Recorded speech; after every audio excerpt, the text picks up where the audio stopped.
the Mets, meet the Mets. Step right up and greet the Mets. Bring your kiddies, bring your wife.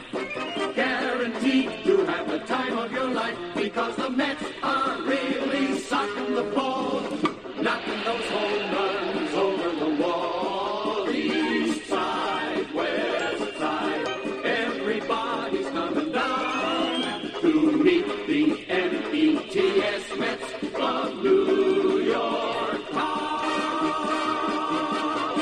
Oh, the butcher and the baker and the people on the streets, where do they go? To meet the Mets! Oh, they're hollering, they're cheering, and they're jumping in their seats. Where do they go? To meet the Mets!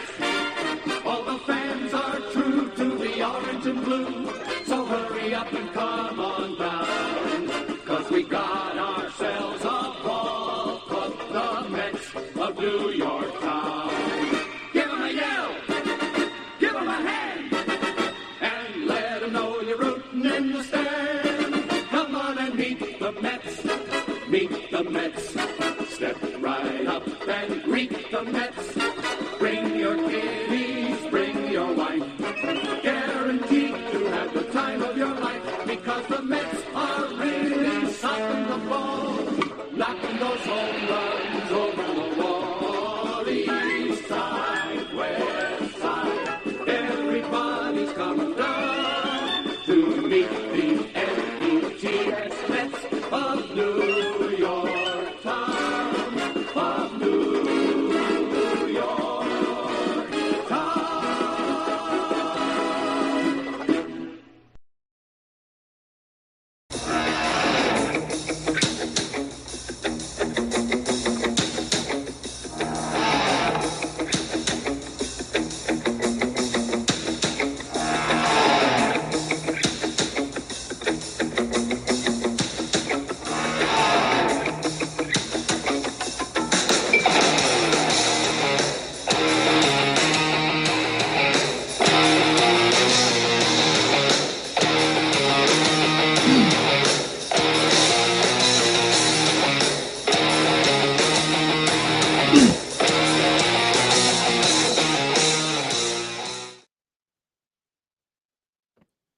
What's up, Mets fans? Welcome back to Mets Talk Live right here on the channel. Hopefully everybody's enjoying their early Sunday as the New York Mets look to go for the sweep on the south side of Chicago.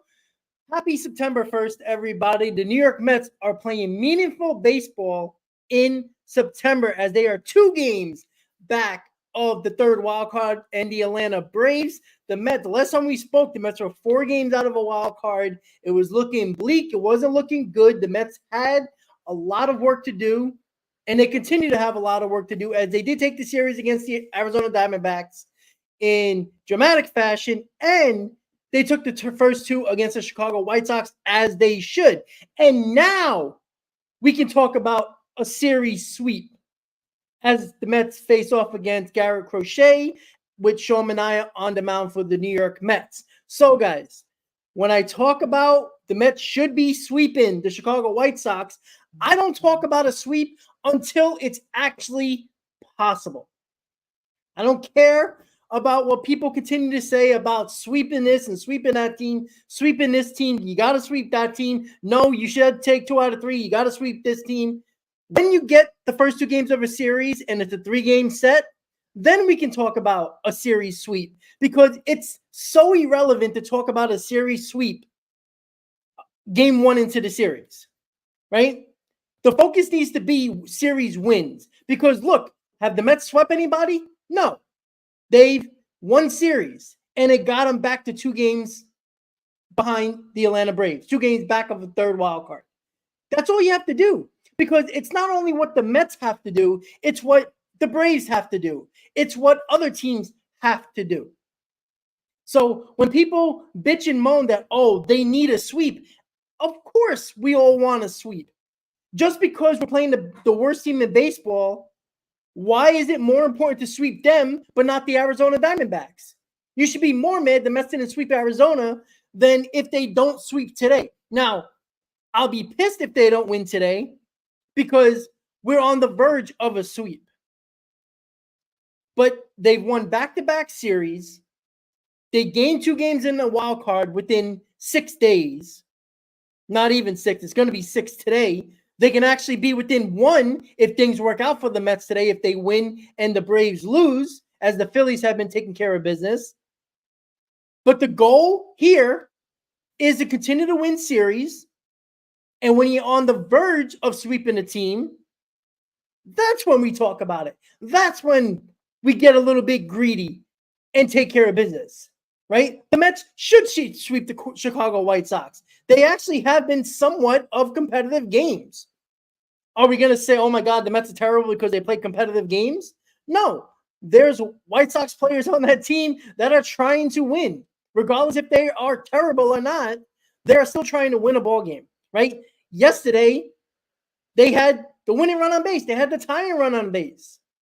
They had the tying run in the batter's box in the 9th inning. So, look, it is important just to win series, right? I don't care what anybody says, because if you go into a series talking about a sweep before the series starts, you're looking for disappointment. You are looking for unrealistic expectations going into almost every series, because I hear it all the time. I hear at least a few fans continue to say, oh, we got to sweep this series. Oh, we got to sweep this series. Like, you haven't watched baseball enough to know that a lot of times that doesn't happen. And the Mets broadcast brought up a great stat that 8% of road teams have swept series. And that's including teams all season that has faced the White Sox at home in Chicago when the road team. So 8% of the time in Major League Baseball, the road team sweeps a series. 8%. And that's included with the White Sox. The White Sox have lost a ton of games, but this is baseball, folks. It just doesn't happen because you want it to happen. All you need is a pitcher like Garrett Crochet, even though he's not going to go deep into a ball game. He's been pitching like 4 innings his last few starts. If you don't get to him in the first 4 innings, you got a very bad Chicago White Sox bullpen. So no Met fans are going to go crazy when they can't hit Garrett Crochet today in the first couple of innings, and they're going to bitch him, oh, this team's terrible. Oh, this team don't deserve to win. Blah, blah, blah. Why did this team should make the playoffs? Blah, blah, blah. All that nonsense. The fact is, go into today confident that the Mets have played well the last 2 games. Have they been spectacular games? No. But they did what they needed to do to win the ball game. If you're going to continue to use all your energy on how they won, then you're wasting your goddamn time. Worry about if they won. I don't care if it was 2-1 and they beat the White Sox. Who cares? It's a victory. So we go into today having a chance to sweep a series, right? When you win the first 2 of a series, you start to get greedy, right? Just because the Mets should win the game doesn't mean they will. Not because they're a terrible team, not because they're an embarrassment or they're the LOL Mets. It's because it's baseball, right? The White Sox beat the New York Yankees. Are the Yankee fans jumping off a bridge? I mean, some of them are, right? But is that make or break in their playoff hopes or their division hopes? No, but you still got to play the game of baseball. And we've watched baseball for a tremendous amount of years combined, all of us. We know just by watching baseball, not just the Mets, but around baseball, that bad teams beat good teams all the time. Am I going into today's game expecting the Mets to win? Yes. Why? Because they've been playing solid baseball.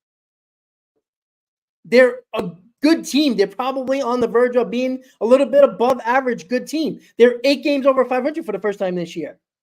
That's something that we complained about over and over again. They got to that 7-game over 500 mark, but couldn't get to that 8-game over 500 mark. Well, they're there now. Now you got to continue to trend upwards. You win today, you're 9 games. Going back home to face Boston and Cincinnati. Right? Boston is 3.5 games out of a wild card spot. They're coming in trying to win a ball game, trying to win a series against the New York Mets in Citi Field. right? You're playing a bad Cincinnati team that has a couple of good young players, but they're always dangerous. I always talk about the bad teams who's starting to bring up top prospects. It's dangerous. These kids are trying to prove that they belong. Those are dangerous games to play. So the good news is, as D just said, Sean Manaea is pitching today. He's been outstanding, probably our best pitcher over the last month. Ever since he saw Chris Sale pitch, he tried to mimic his wind up similar to his with his little 3/4 sidearm delivery, and it's been absolutely amazing. He's got to do it again today, right? I expect nothing less from Sean Manaea. And the Mets got to do the job once again. You leave out of here with a series, you win 5 out of your last 6. You're on a 4-game winning streak, coming back home to face the Red Sox, who are a dangerous team. They're a solid team. They could easily beat you in a series.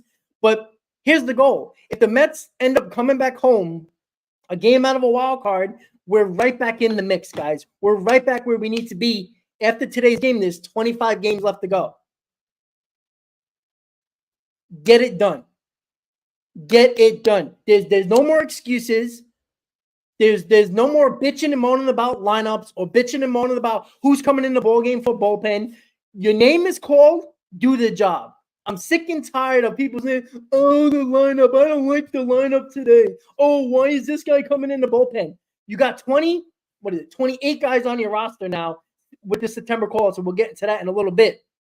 Your name is called. You do the job. You're on this roster. You're going to have to do the job. It's very simple. I don't care if it's Ottavino. I don't care if it's Luis Torrens. I don't care if it's Bader. I don't care if it's Tyrone Taylor. I don't care. I don't care if it's one of the guys that's been called up as of September calling up. Do the job. I don't care. Everybody who's been in this lineup, regardless of who's been in the lineup, at some point this year, they have done the job. People are complaining about Bader. Bader hit a big home run the other day. Why do you want him in a lineup? I know Jesse Wicker's been hot. I understand that. But the same guys that you didn't want in the lineup today actually has done their job to make the team where they are today. Right? Harrison Bader, a couple days ago, he had a home run, a big run the other day. Right? Yeah, Jesse Wicker's ain't in the lineup, but guess what, guys? It's called baseball. He can actually pinch hit in the spot if you need him. He'll be in the game if he's needed in a spot where a guy in a lineup comes up, maybe a tough righty, and you might pinch hit Winker for Bader. Winker for Bader, right? You might do that. Okay, Ken, Bader is 1 for 26. Don't you want Bader going? He's basically your starting center fielder. You can't bury these guys in the bench. You can't do that. These are guys that you're going to need down the stretch. These are guys you're going to need if you make the playoffs. You got to stop burying guys. These guys are on your roster. You can't just bury them and not play them for a week and expect them to do good when he gets an opportunity. Mendoza has done an excellent job keeping all these guys fresh with a tremendous amount of guys that, let's be honest, every one of these outfielders deserve to be in the lineup. You can't play them all. You got to give these guys. No, you don't need a hot player. You don't. Not with a lineup that has been consistently good and that has a tremendous amount of depth. You can't leave Bader and not playing for 6 days. You just can't do that. It's silly. It's a Sunday game. You give a guy a day off, he'll be in the line the next 3 days against Boston. So what? Who cares? This is not about lefty-righty. This is about and by the way, right? I know Jesse Wicker has been damn good, but Crochet is a badass pitcher. So again, Bader can be in the game for 4 innings and be out of the game in the 5th if the Crochet is out. Yeah, Ken, I understand that, but you also can't do that. The same reason why people are bitching and moaning about Acuna and Gilbert not being the call-ups. Where are these guys playing? There's been a constant rotation of 5 or 6 guys in the outfield, and the infield is basically taken up by everybody. So, of course, you can't bring up Acuna and Gilbert and sit them on the bench, 3 times a week. It doesn't work like that. So, With the call-ups, you got Alex Young, the lefty, who's going to be the added lefty in the bullpen, which he's been good. He's been solid when he was up here. And then a lot of people didn't like this move, but a guy, Pablo Reyes, who is a utility player. He is a guy, he plays outfield, he plays middle infield, he can play second, third, short, he can play the corners, right? This is a guy that plays everywhere. He's got some speed. And if you listen to Mendoza, he was talking about a guy who has some speed on the base paths, who's a guy who can play a lot of positions, right? A lot of people thought they were talking about Luis Angel Acuna. That ain't the case, because you can't bring up a kid who has been really good in the minors this year and sit him 3 out of the 6 days, 7 days that you have games. Doesn't work like that. So I like the Alex Young, which I think is actually more important than whoever you would have brought up position player-wise. The key is to get more arms in that bullpen, arms that you can trust. Alex Young has been really good when he was up here. You get the 2 lefties, which is also very good. You got Boston coming up, who has a ton of lefties that are dangerous. So that's going to help going into next series, right? But people are complaining about Luis Angel Acuna. Where is this kid playing? Who are you going to sit? Jeff McNeil?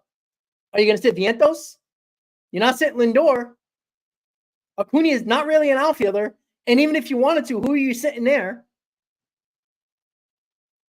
Right? So there's the problem.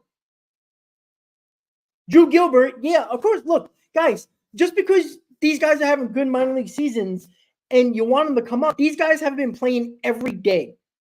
You can't bring these kids up and not play them every day, because if they struggle, not only is their confidence a little wavered, you're going to sit them on the bench because you need to win ball games, and the guys that are playing now are going to be playing ahead of them. So there's too many people that are bitching and moaning about Acuna and Gilbert. You got to stop. This is not a year where the Mets have a ton of holes where you're trying to fill with these top prospects that can help you out late in the season. That's not the case. So you got to calm down with that with some people. Like on Twitter and a lot of social people are complaining about it. Like, guys, are you paying attention to the game, to the roster? There's not a lot of room for these guys. And even if you bring it up, you're not playing these guys every day. Are you going to sit, Jesse Winker for a week because you want to see Drew Gilbert because he's got to play? You're probably going to play him in right field. So that means Marte's not going to get game play time. Winker's not going to get time. Is that what you want to do? Guys who actually has done a good job and has been hitting well? No, that doesn't make sense. You're trying to win ball games, and you're not trying to experiment with kids that you don't know that are going to be good in the big leagues, right? We don't know that. Just because Acuna is raking in AAA doesn't mean he's going to be a good Major League Baseball player. And you don't have a time to have a trial run when you have 25 games left in the season, or 26, including today, to experiment with these kids, especially when you don't have major holes position player-wise. You don't. You have an outfield that Mendoza has doing a good job of rotating and keeping these guys fresh. I know Ken's bitching and moaning about Bader in the lineup and not Winker, but he's been keeping these guys fresh. He's been keeping these guys in enough games where when you want to put them in a big spot, pinch hitting, they actually seen a live ball over the last week. So if Winker is not in the lineup and the Mets lose, it's not because Winker's not in the lineup. I think you got to understand that. So let's calm down on guys like Acuna. And Pablo Reyes is a utility guy. He has speed. And the Mets are looking for guys who can play multiple positions, who is not going to play much, might come in for defensive purposes late in a ball game, might come as a pinch runner late in a ball game. Late in a ball game, he has a good amount of speed. No, Ken, but you were bitching as soon as before the live stream even started. You're bitching about a situation which probably won't impact the game enough, right? You can't just sit Bader. I mean, who are you going to sit today? You want to sit Nimmo? Like it's okay. It's fine. Look, Crochet's in the game. You're probably going to see more righties in there. He's been doing it for most of the season. I'm not a big fan of matchups. I've said that many, many times. But am I going to go crazy about a lineup that Mendoza has been doing a good job of keeping all these guys fresh and a lineup that has been doing their job? No, I'm not. I'm really not. Right? You got Iglesias in the lineup. Wasn't he 0 for 13 in his last couple of bats before he got that big RBI hit in Arizona? I guess you didn't want him up, right? It comes out. I understand when Bader strikes out. But yeah, I understand that. But you know what? Bader was one of these guys on the supporting cast that was carrying this team when Pete Alonso, Lindor, and Nimmo were absolutely dog shit the first 2 months of the season. So Bader has done what he needed to do, right? If you're expecting Bader to be the big part of this team or Winker to be a big part of this team, and let's not make no mistake about it, it's the bigger guys that are going to control winning a lot of these games, right? That is the key. If you're going to rely on Winker and Bader, the Mets have a lot more problems than we're talking about that. So it's not a big deal. It's one game. Relax. As soon as a right-hander comes in, if the Mets are trailing in the game and there's a big spot, Winker's probably going to pinch hit for Bader anyway. So you're overthinking this a lot. But the good news is the Mets have an opportunity this week today. They got one of their best pitchers on the mound.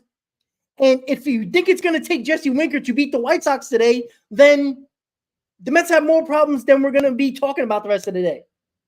If it comes up, the Mets lose today, I can probably guarantee you it's not because Jesse Winker wasn't in the lineup. A utility player that is not the same guy he was in Cincinnati, even though he's been pretty damn good for the Mets. But this game is not going to make a break because Jesse Winker's not in the lineup. Who knows? Maybe Bader goes off today and goes 2 for 3, get a couple of RBIs. Right? These are guys that have been doing their job. I know Bader has been struggling, but these are guys that have been doing the job when their name has been called up for a lineup. So we'll leave it how it is. Right? They can score 10 runs, and Bader has a lot or nothing to do with it. What if Winker goes 0 for 4 today, if he's playing today, but the Mets score 7 runs? Right? A lot of these guys have been doing the job. Bader's been struggling, but don't bury the guy. This guy's your starting center fielder. You can't just bury him because he's not hitting right now. You want him to get going. You know, maybe he will strike out with the bases loaded and 1 out. But maybe he gets a base hit and gets 2 runs in. Right? We're overthinking this here when it's a Sunday lineup. And let's be honest, Sunday lineups of the Mets in the past were absolutely garbage. Now, I'm not worried about Sunday lineups. I'm not worrying about, 7 games in 7 days where they got to change up the lineup a little bit, give guys a day rest. I'm not worried about it because I'm actually confident that anybody that goes in this lineup are at least going to put up, I can see them scoring runs. Because this whole team, this entire roster has been doing their job when called upon for the most part. Obviously, hitters are going to struggle at some point. It sucks that Bader's struggling right now. But what if today's the day that Mendoza puts him in, he goes 3 for 4 with a couple of RBIs, and you get him going? Now there's even more people in the lineup that you would want in the lineup. Ken might bitch that Bader should be in the lineup tomorrow since he went 3 for 4 and not Winker. Right? So it works both ways. You got to get these guys going. These are guys that are important. This is not a 26-man on the bench that he is in the lineup today. Bader's just starting center fielder. Winker's not playing center field. So there you go. Right? I'm looking at the lineup right now. Let's see. Right field. Marte. Would you want Marte or Winker in the lineup? Because Bader has nothing to do with Winker. Bader's your center fielder. Winker's not playing center field. You want to talk about Tyrone Taylor being in left field and Marte being in right field. Not Bader. Bader's in the lineup because Tyrone Taylor is playing a corner outfield. Nimmo's not playing. Bitch more about Nimmo. But again, it's most likely matchups. It's a tough lefty on the mound. A lot of these guys, it's not like you don't play them in the starting lineup and they can't play today. It's right-handed heavy. Why wouldn't you do that against a tough left-hander? Right? The only guy that isn't actually, it's all right-handed, actually. Yeah, it's all right-handed. So it's a tough lefty. That's the idea. By the time the 5th inning, 6th inning comes, you might see Nimmo in. You might see Winker in there. All right, Ken. Well, I don't know what to tell you. So I guess you want Nimmo never to play again. So Tyrone Taylor, left field for the remainder of the year, guys. Ken said so because he don't want Nimmo because Nimmo batted 200. But Nimmo has put better at bats together over the last couple of games. So I don't care what he's done 3 weeks ago. What he's doing now is important to me. It's the same thing with Bader, right? I don't want Bader to sit on the bench for 4 games straight because he's 1 for 26. I need to get him going. He's just starting center fielder. So, yeah, you go by what the players are doing. But Nimmo has been better over the last couple of games. So, with that said, the Mets have a game today at 2 o'clock. They have a chance to sweep the White Sox, which they should do, right? This is a team that is the worst team in baseball history at this point. They got to go out there and finish the job. We've talked about this enough with this team where they're right there and then they hit a speed bump. They can't do that today, right? It's going to be frustrating for a lot of people, including myself, after you win the first 2 and now everybody's going to get greedy. You got to sweep the White Sox. The Mets should win today. They got their best pitcher on the mound. The Mets have scored 5 runs per ball game in this series. 5 runs should be enough. But again, you never know. Ken, that's hilarious because the same people that always talk about you love Nimmo. That's wonderful. But he's the guy that has done absolutely nothing for 2 months, right? So that's your guy. That ain't my guy. But with that said,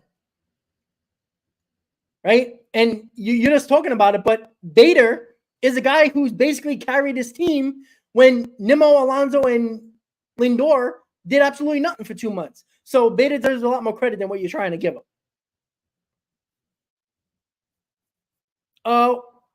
Before, I'm not worried about the Cubs because if the Mets take care of business, you don't have to worry about them. You got 2 games in hand on the Cubs. You got 2 games ahead of them right now. Don't worry about them. Right now, if the Mets take care of business, it doesn't matter who's behind them. Right? Our goal right now, San Diego Padres are slowly coming back to earth as well. So we can have a conversation about, we can talk, obviously, it's important what the Braves do. But the Padres, over the last week since they played the Mets, or at least a couple of games, have been struggling a little bit. They haven't been playing well. So I wouldn't be shocked by the end of this week, the Mets are very close to the Braves, if not past them. And we're talking about the Padres catching them next. So, Wild Willie, the September call-ups are Pablo Reyes, utility man. He can play corner outfield. He can play all 3 up the middle and third base as well in the infield. So he has a ton of speed as well. So he's the guy that when Mendoza talked about, they want a guy that's versatile and has a ton of speed. Everybody thought it was Luisano Acuna, which makes no sense to bring him up. Pablo Reyes is a guy that's not going to play every day. He might come in late in the ballgame as a pinch runner, maybe defensive purposes. And Alex Young, the lefty coming into the bullpen, who's been really good for us when he was up the last time. So you got 2 lefties back in the bullpen, which I like, and Pablo Reyes. I think too many people are complaining about Pablo Reyes being called up when the Mets basically said who are they trying to call up position player-wise, and it's a utility guy that plays multiple positions and has speed. So that's what Pablo Reyes is, and that's where we are right now. So, again, let's not go crazy. If Pablo Reyes doesn't work out and he doesn't do anything to help this team, he'll be back down and somebody else will be called up. Maybe it will be Acuna. Who knows? But I know, Ken. I know. Yeah, you are. You're a bit of a dumbass sometimes. Not all the time. But I think you complained about Bader in the lineup over Winker when you notice, like, I understand matchups. It's all right-handers here. But, again, Winker could be here, pinch it in the 5th inning. So we'll see what happens. Well, Durana, I'm not going to call Reyes a solid bat in the minors. right? He's not here for his bat. Let's be quite honest about that. He's the guy who will come in late in games defensively. He's the guy that'll come in as a pinch runner. That's basically what he's here for. He's not playing every day, right? I'm not worried about his bat. Maybe he'll play once a week to give somebody rest, but he's the 28th man on the roster. He's not going to get a lot of playing time. So, no problem, Willie. Well, Daniel, if you're waiting for the implosion to begin, then I don't know what to tell you. Like, this team has continued to prove to you that after a bad loss like they had in Arizona, they come back, take the series against Arizona, take the first two against Chicago, gain 2 games on the Braves within 5 days, and you're still waiting for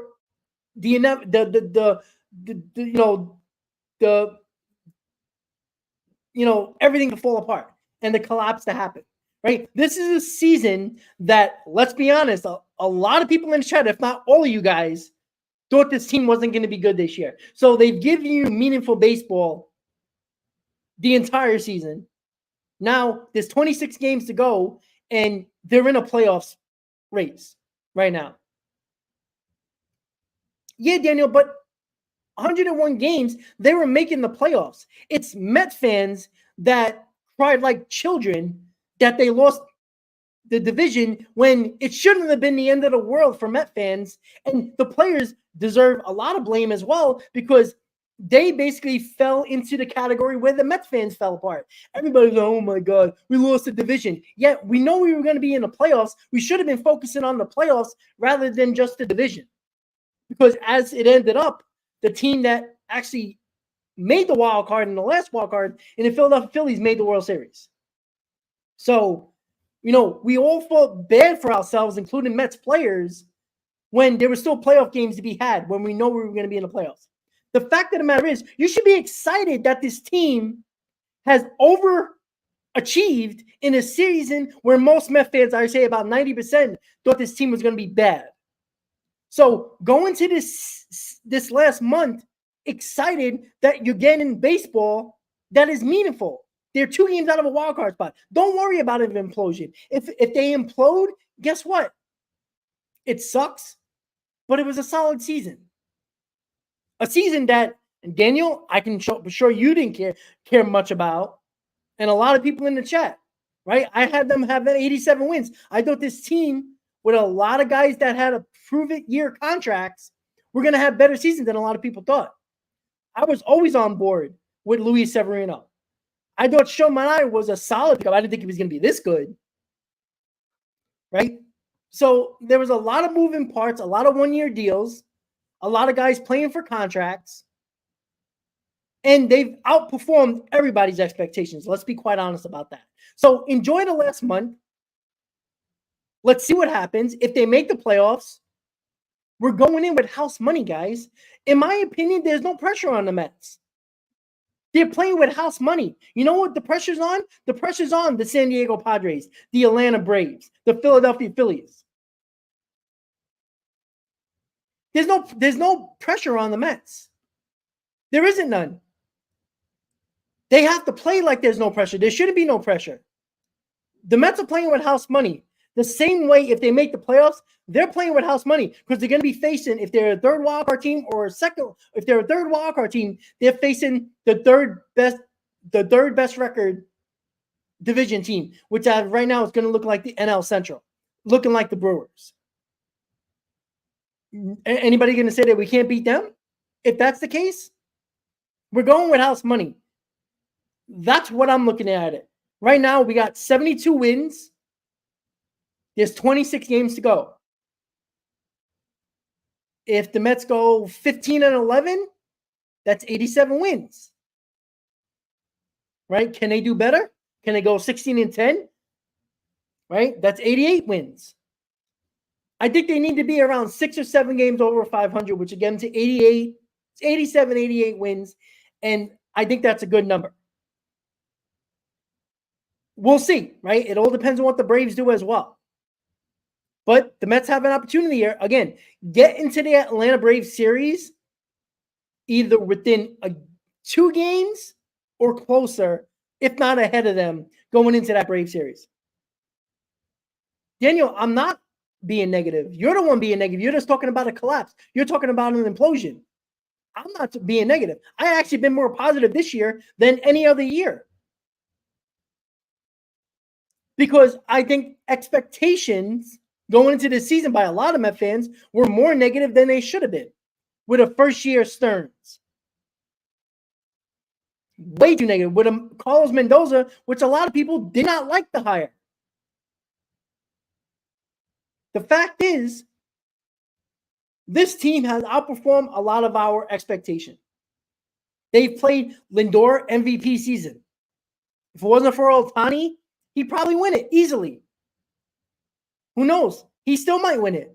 I think there's a lot of writers that aren't too thrilled that Ohtani is doing what he's doing as just a DH. I think defense needs to be talked about a little bit more in MVP talk. And that's why I think Lindor might have an opportunity to just skim past Ohtani in the MVP voting. Now, he has to continue the last month. He can't fall apart here, or he will get killed by me and others. Well, what did I miss? Because obviously other people are typing.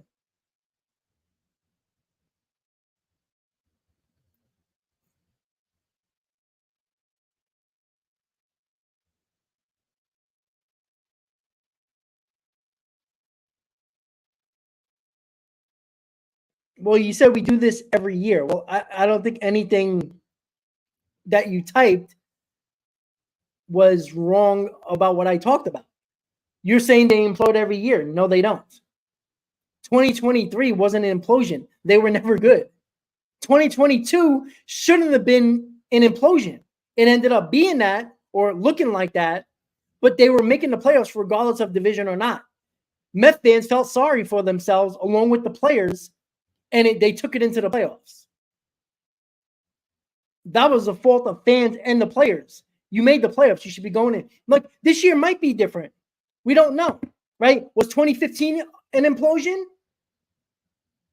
No. You know what's funny about that? It's very similar to this year. It was a 2015 team that had not a lot of expectation going into the season.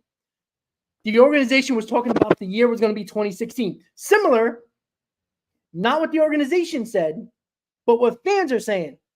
Oh, the Mets are playing it for 2025. That was the talk of the town from Met fans prior to this season.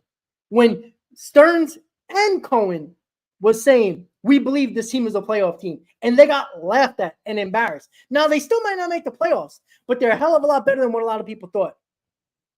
And you know what, Met fans, you should be ashamed of yourself. Because going into a season, I'm not saying that you should have high World Series hopes or big-time performances hopes and stuff like that, but have a little bit more confidence or a little bit go into a season, even if you don't have a lot of expectations, with an open mind. Too many Met fans don't have that. Look at Daniel. He's still talking about an implosion because they've done it multiple years, which is not true. 2023, they were never good. That's not an implosion. 2022, if you want to call it an implosion, I'll be on board with that. But they still made the playoffs. Just because they didn't perform in the playoffs in that wildcard series doesn't mean it was an implosion. They still had a job to do without winning the division. They were a playoff team regardless of how the season ended. So, Daniel, this is where I agree with you. If you take Ohtani out of the Dodgers are still exactly where they probably are. I agree. You take Lindor off this team, the Mets might be a 75-win team, if that. So, yeah, I agree. That's why most valuable player probably should be leaning towards Lindor because of the impact he has on the team. Ohtani doesn't have a tremendous impact on this Dodger team. They're still exactly where they were last year, the year before that, and the year before that. So now it might be different in the playoffs. Maybe Ohtani goes crazy and finally brings the Dodgers over the hump in a real season. Maybe, but the MVP voting isn't about playoff performance. It's about regular season performance. So with the New York Mets going into today's game, we know the goal. Win it, right? It happens to be a chance to sweep. Now we talk about it. Shohei Manaea, best pitcher on the mound for the New York Mets. I wouldn't want nobody else on the mound right now. going into a series, a potential sweep. The Mets offense have scored 5 runs per ball game in this series. Score at least 5 today, I'm pretty confident we'll win the ball game. Right? The lineup is the lineup. We can bitch and moan about it. Some can complain. Some can like it. Some cannot. We'll see what happens. It's a heavy righty lineup today because of Crochet. Understandable. Maybe it gets one of the guys or two of the guys that are struggling going. And then we go home to face the Red Sox, who are also fighting for a third wild card spot. So that's going to be a tough series. We are home. We know there's going to be a lot of Red Sox fans there. Mets got to do their job. The Mets have played well against better teams, as we continue to see.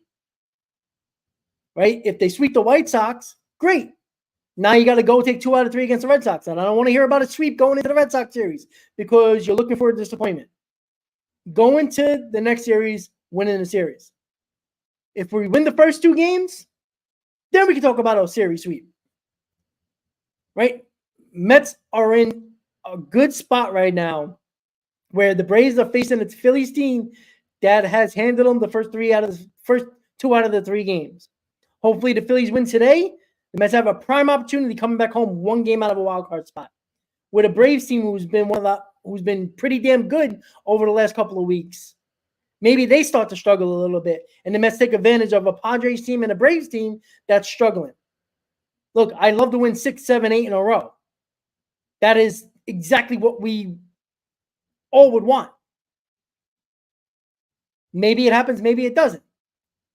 But winning series is the key, right? 26 games to go. We won the Chicago series. We need a sweep. I want a sweep. Would I be disappointed? Yes. We have an opportunity to gain more ground, possibly. Or lose ground if we lose, which wouldn't be good. But winning series here, guys. 2 games here. Another 2 games. Another 2 games. You win 2, 3 out of the next 3 series. You're at 80-something. You're at 80 wins. That's where we need to be.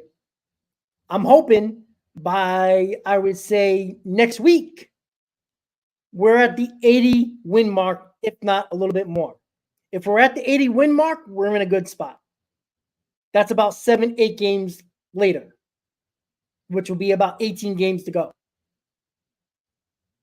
Let's hope we're closer than what we are right now, but we shall see. Willie, I'm not going to say that because we don't know how Senga would have performed. We don't know if Mauricio would have performed. We're just assuming that. I don't assume. Right? We don't know that Senga, if he was pitching the whole season, would have been good. He could have been bad. Right? I don't think Kodai Senga would be pitching better than Minaya is pitching. So we'll see. I mean, we don't know. Right? You know, that's too many ifs. That's too many what if. We can't talk about that. We can talk about the guys that are here. Maybe we would be, but we don't know that. You know, if Mauricio was playing, maybe Vientos wouldn't be playing. What if Mauricio doesn't have the numbers Vientos would put up? So you kind of, it's like a wash, right? Senga, maybe if Senga was in there, we would have been better, maybe, but we don't know that. So, yeah, I agree. There's no more excuses. Your name is called, do the job. If you don't do the job, you get called out. You get critiqued.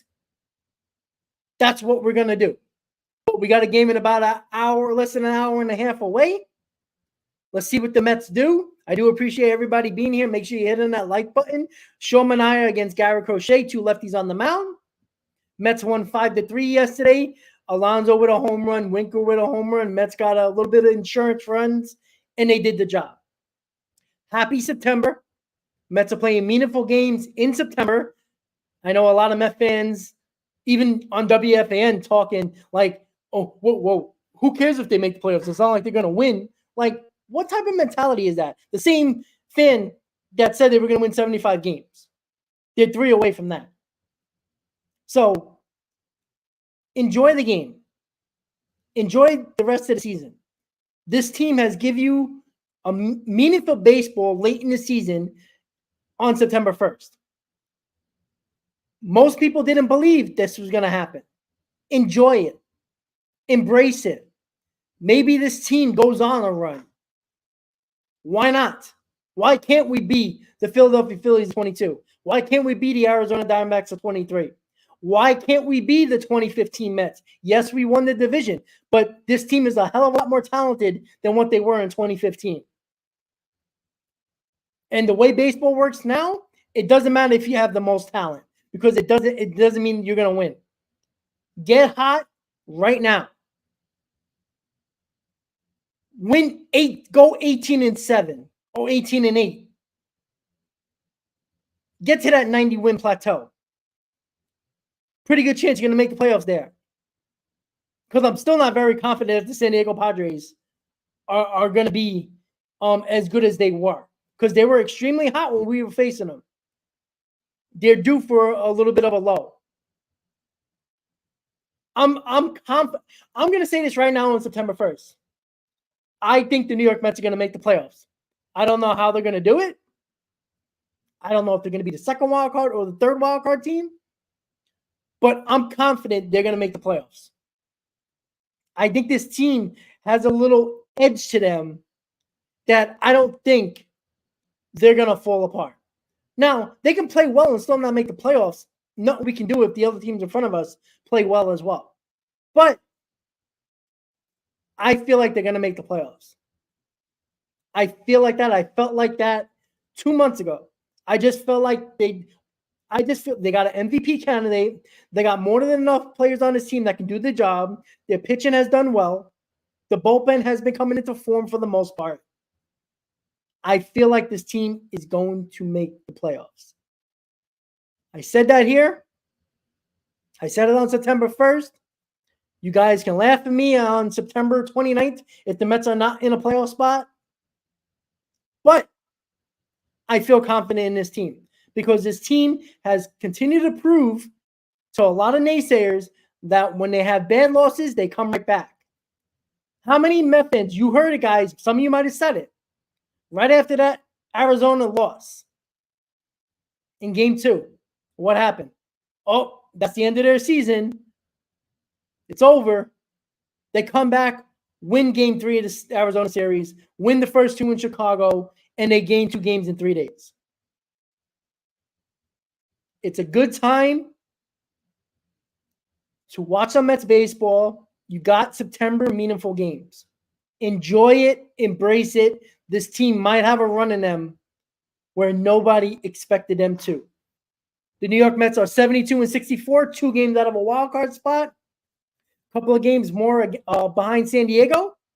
With that said, ladies and gentlemen, boys and girls, children of all ages, Mets fans, let's sweep today and let's come back home to face the Red Sox and the Reds. With that said, guys, thank you for tuning in to another Mets Talk Live. Sean Manaea on the mound. Garrett Crochet on the mound for the White Sox. Let's see if the Mets can sweep a series and finally win some Sunday baseball. Ken brought this up very early in the show. The Mets haven't played well on Sunday at all this season. Let's hope they figure it out on a Sunday, sweep this series, get to 9 games over 500 for the first time this year, and hopefully Phillies take care of business against the Braves, and we're heading home 1 game out of a wild card spot. With that said, guys, enjoy the rest of your Sunday. Let's go, Mets. I'll see you next time. Enjoy the game, and I'll see you next time, guys. Let's go, Mets.